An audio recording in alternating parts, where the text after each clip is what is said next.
And right now we are just a few hours away from President Donald Trump's State of the Union address. Yeah, the president says that there's a lot that he plans to cover. And right now, critics say a lot is on the line with low approval numbers in the November midterms coming up, while supporters say he needs to tout his successes. Yeah, and joining us now is George Washington University political science professor Dr. Todd Belt. Todd, thanks for joining us. Thanks, Annalisa. Great to be with you. Hi, Mark. Good to see you again, Professor. Obviously, President Trump says that this is going to be a long address with a lot to cover. What are you expecting? We've got an angry president. He's going to be coming out swinging for sure. I mean, he is angry about tariffs. He is angry about the polls that show that the public is not happy with the way he has handled his two key issues of the economy and immigration. And I expect we're going to get quite an earful from him tonight. And, you know, on the topic of the economy, Todd, how do you expect him to approach that? You know, some people are expressing disapproval of how the economy is going. How will he tackle that? Yes, in fact, it's a majority of people are disappointed with how the economy is going, and they do blame the president.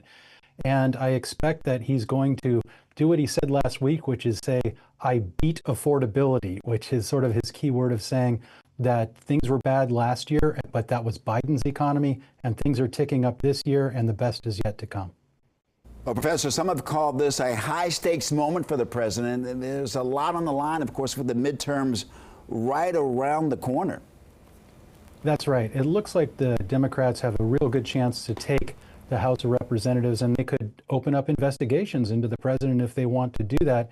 And it's often said that a presidential speech could hurt you more than it can help you. So he has to be very careful that he does a good job to solidify the message that the American people are getting better under his governance.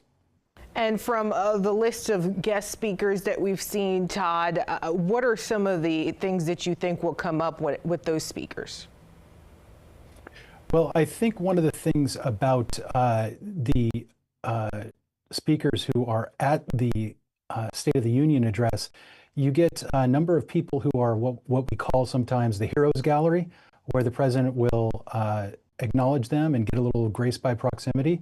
But what Donald Trump has done is he brings in victims of crimes, and he has more of a victims gallery, and he points those people out and tells their stories about how they've been victims of crime and how his policies will help them. Quickly, Todd, some Democrats will skip the State of the Union. Is that a bad look for Democrats? It certainly can be. Last year didn't go too well for the Democrats when you had Al Green raising his cane towards the president and they were holding signs. Minority Leader Jeffries this year has told them to maintain some decorum, either come or don't come. Some have actually threatened to walk out in the middle of it, but they've got something else planned outside on the Mall, a People's State of the Union. And there will be some Democrats who have invited some people who have been victims of ICE as well as Epstein's victims in order to show their frustration with the president. All right, George Washington University political science professor Todd Belt, thank you so much for joining us.